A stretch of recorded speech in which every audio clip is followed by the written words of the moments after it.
أعوذ بالله من الشيطان الرجيم. بسم الله الرحمن الرحيم.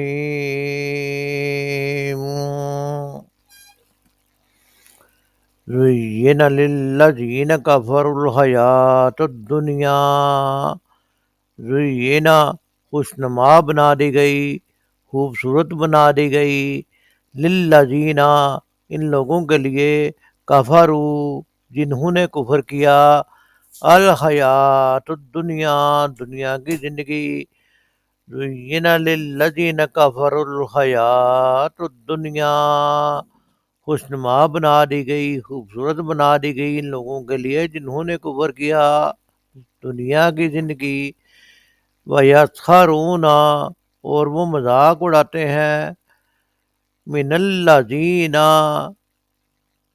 ان لوگوں کا، آمنو جو ایمان لائے، یعنی جو دنیا دار لوگ ہوتے ہیں وہ دین پہ چلنے والوں کا، ایمان لانے والوں کا مذاق اڑاتے ہیں کہ یہ دنیا کا فائدہ چھوڑ رہے ہیں، دنیا کی جو خوش رنگینی ہے ان سے وہ قربانی دے رہے ہیں، دنیا کی زندگی کے مقابلے میں آخرت کی زندگی کو پسند کر رہے ہیں. جبکہ وہ جو دنیا دار ہوتے ہیں، جن لوگوں نے حق کا انکار کیا یا جن کا آخرت پر ایمان نہیں ہوتا، ان کو دنیا کی زندگی ہی سب کچھ لگتی ہے، تو وہ پھر ان لوگوں کا مذاق اڑاتے ہیں کہ یہ جو ایمان والے لوگ ہیں یہ اپنا نقصان کر رہے ہیں، ان کو ایسے کرنا چاہیے، ایسے کرنا چاہیے، تب سے کرتے رہتے ہیں، مذاق کراتے ہیں.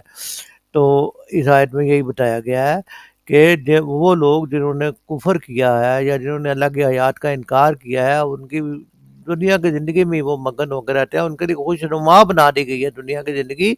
اور وہ جو ایمان لانے والے لوگ ہیں، جو اللہ کا رسول صلی اللہ علیہ وسلم کی تعلیمات پر چلتے ہیں اور اس کے لیے دین پر چلنے کے لیے، اخروی فائدوں کے لیے، دنیا کے جو چھوٹے چھوٹے فائدے ہیں ان پر کمپرومائز نہیں کرتے اور دنیا کے فائدے چھوڑ دیتے ہیں اور آخرت کا فائدہ اختیار کر لیتے ہیں. تو دنیا دار لوگوں کے نزدیک وہ لوگ جو ہے وہ گھاٹے کا سودا کر رہے ہیں. حالانکہ اللہ تعالیٰ کہتے ہیں کہ والذین اور وہ لوگ اتقوا جنہوں نے تقوی اختیار کیا، فوقہم ان کے اوپر ہوں گے یوم القیامہ قیامت کے دن. تو وہ لوگ جنہوں نے تقوی اختیار کیا، وہ لوگ جو ایمان لائے، وہ جو لوگ دین پر چلتے رہے، آخر کار قیامت کا دن وہی ان سے بہتر پوزیشن میں ہوں گے. اور واللہ یرزق اور اللہ رزق دیتا ہے، من یشاء جسے چاہتا ہے، بغیر حساب کے. یعنی دنیا کی زندگی میں رزق کسی کو زیادہ مل رہا ہے، کسی کو کم مل رہا ہے، یہ اللہ کی مرضی ہے. کسی کافر کو زیادہ دے دے، کسی مومن کو زیادہ دے دے. جو دنیا دار ہیں، دنیا کے پیچھے بھاگ رہے ہیں، اگر ان کو بھی رزق زیادہ مل رہا ہے تو یہ بھی اللہ ہی کی دین ہے. اللہ جس کو چاہتا ہے بغیر حساب کے دیتا ہے، اور مومنوں کو بھی دے سکتا ہے، جس کو بھی اللہ چاہے دیتا ہے.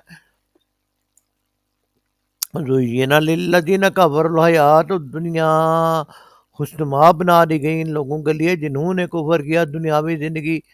وَيَسْخَرُونَ مِنَ الَّذِينَ آمَنُوا اور وہ مذاق کرتے ہیں ان لوگوں سے جو ایمان لائے.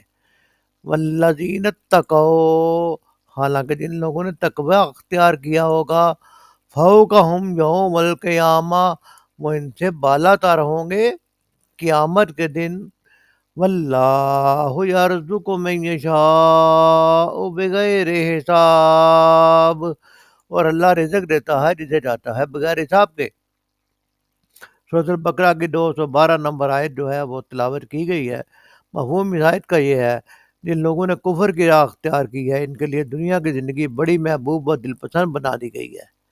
ایسے لوگ ایمان کی راہ اختیار کرنے والوں کا مذاق اڑاتے ہیں، مگر قیامت کے روز پرہیزگار لوگ ہی ان کے مقابلے میں عالی مقام ہوں گے. رہا دنیا کا رزق تو اللہ کو اختیار ہے، جسے چاہے بے حساب دے.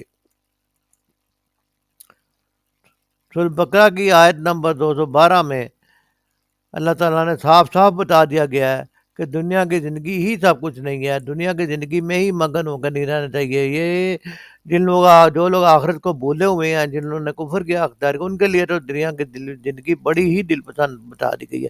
اس سے پچھلی آیات میں بنی اسرائیل سے پوچھو کہ اللہ تعالیٰ نے کیسی کھلی نشانیاں دی، اور لیکن پھر بھی جو اللہ تعالیٰ کی نعمت کی قدر نہیں کرتے قوم، اللہ تعالیٰ اس کو دنیا میں بھی زوال دے سکتے ہیں۔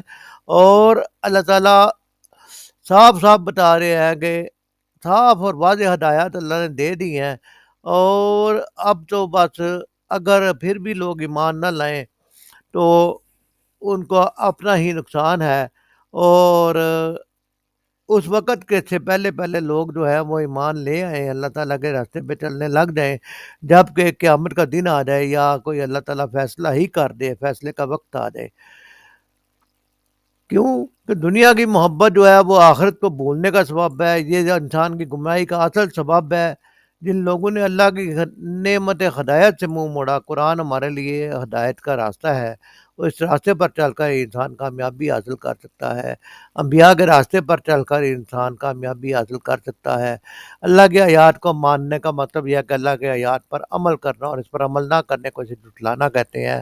اللہ کی توحید کا انکار کرنا، اللہ کے ساتھ دوسروں کو شریک ٹھہرانا، دوسرے دروں پہ جا کے مزاروں پہ جانا یا کسی اور ایسی جگہوں پہ جانا جہاں جو اللہ کے علاوہ دوسرے لوگوں سے امیدیں وابستہ رکھنا، اور توحید کا انکار کرنا، اللہ کے ساتھ دوسری چیزوں کو بھی رب ماننا، اپنے نفس کو بھی رب ماننا، یہ ساری چیزیں اسلام کی روح کے خلاف ہے۔ جب ان چیزوں کا انکار بندہ کرتا ہے کہ دنیا کی دولت، ظاہری شان و شوکت اور دنیا کے مزے اور راحت میں بندے کا دل بس کے رہ جاتا ہے، دنیا کا عزت اور وقار اور اقتدار ہی خوشنما لگتا ہے، اور آخرت کو بندہ بھول جاتا ہے۔ اس لیے لوگ پھر ہدایت کو چھوڑ کر گمراہی پر جمے رہنا قبول کر سکتے ہیں، کیونکہ دنیا کی زندگی ان کو خوشنما معلوم ہو رہتی ہے۔ اور اسی حب دنیا کے آثار میں سے ہے کہ اہل دین کا یا مولویوں کا مذاق اڑاتے ہیں لوگ، مطلب اور ان کے لیے برے برے القاب بھی، ملا، اور کئی تو سنت کا مذاق اڑاتے ہیں، تحقیر کرتے ہیں علماء، غریب لوگوں کی، غریب دین پہ چلنے والے لوگوں کی بھی۔ تو ان کا مذاق اڑانے سے، غریب کا استہزاء کرنے سے منع کیا گیا ہے، کیونکہ اللہ تعالیٰ فرماتے ہیں کہ قیامت کے روز حقیقت آنکھوں کے سامنے آ جائیں گی۔ جو غربائے اسلام اللہ سے ڈرتے ہیں قیامت کے دن ان دنیا دار کافروں سے بہت بلند درجات میں ہوں گے، اور یہ متکبر، دنیا کا تکبر کرنے والے کفار جہنم کے نچلے طبقے ہوتے ہوں گے، اور اللہ سے ڈرنے والے فقراء مومنین جنت کے بلند درجات میں ہوں گے۔ دنیا کا مال ہے تو وہ تو رزق کی کثرت، مال و زر کی فراوانی، یہ تو اللہ کے اختیار میں ہے، جسے چاہے دے، اور کبھی مال کا زیادہ ہونا بھی آزمائش ہوتی ہے، اللہ تعالیٰ آزماتے ہیں، کبھی مال دے کے کبھی مال لے کے، اپنی حکمت اور مصلحت کے ساتھ جس کو جب چاہتے ہیں اللہ تعالیٰ جتنا دیتے ہیں۔ لیکن کفار کی خصلت، دنیا داروں کی خصلت یہ ہے، ان کی حب دنیا کا نتیجہ یہ نکلتا ہے کہ دین والوں کا مذاق اڑاتے ہیں۔ اللہ سے دعا ہے کہ امت مسلمہ کے ایک ایک فرد کو ایسی غلط حرکت میں، جس کو اللہ تعالیٰ نعمتیں دیتے ہیں، اس میں ایسی چیزیں پیدا اکثر ہو جاتی ہیں، اللہ کو بندہ بھول جاتا ہے، آخرت کو بھول جاتا ہے۔ اس لیے اللہ سے دعا ہے کہ اللہ تعالیٰ ہم سب کو تقوی اور دین پر جمے رہنے کی توفیق عطا فرمائے۔ اور دنیا میں رزق کی فراوانی کسی کے حق پر ہونے کی دلیل نہیں ہے۔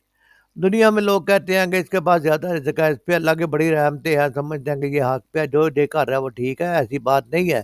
یہاں اللہ تعالیٰ جس کو چاہتا ہے اپنی مرضی سے دیتا ہے، کافر کو بھی دیتا ہے اور مومن کو بھی دیتا ہے۔ یہاں کی شان و شوکت لوگوں کے لیے محبوب اور دل پسند بنا دی گئی ہے، لیکن یہ دیکھنا چاہیے کہ مومنین کو بھی بعض اوقات اچھا رزق ملتا ہے، اچھا کھانا ملتا ہے، اچھا پہننا ملتا ہے، یہ حرام نہیں ہے۔ لیکن اصل بات یہ ہے کہ ایک مسلمان دین کے تقاضے ادا کر کے، اللہ کا حق ادا کر کے، حلال سے کما کر ان چیزوں کو حاصل کرے تو کوئی حرج نہیں ہے۔ بالذین تقوا فوقہم یوم القیامہ، کافروں کے مقابلے میں عالی مرتبت ہوں گے۔ بلکہ صورت المطففین میں تو یہاں تک آیا، ڈاکٹر سہار احمد لکھتے ہیں کہ جنت میں جانے کے بعد اہل ایمان کفار کا مذاق اڑائیں گے، اور واللہ یرزق من یشاء بغیر حساب، یہ بھی مومنوں کو جب جنت میں جائیں گے مومن تو ان کو بغیر حساب کے جنت میں نعمتیں اللہ تعالیٰ کی ملیں گی۔ لہذا اصل بات یہ ہے کہ مومنوں کا مذاق نہ اڑا جائے، غریبوں کا مذاق نہ اڑا جائے۔ اصل چیز نیکی اور پرہیزگاری ہے، جس میں نیکی ہے، پرہیزگاری ہے، یہی سب سے بڑی دولت ہے، اور اسی کے بدلے پر قیامت میں اجر ملے گا۔ اللہ تعالیٰ سے دعا ہے کہ اللہ تعالیٰ ہمیں دنیا اور آخرت میں اپنی رحمتوں سے نوازے۔ وما علینا الا البلاغ۔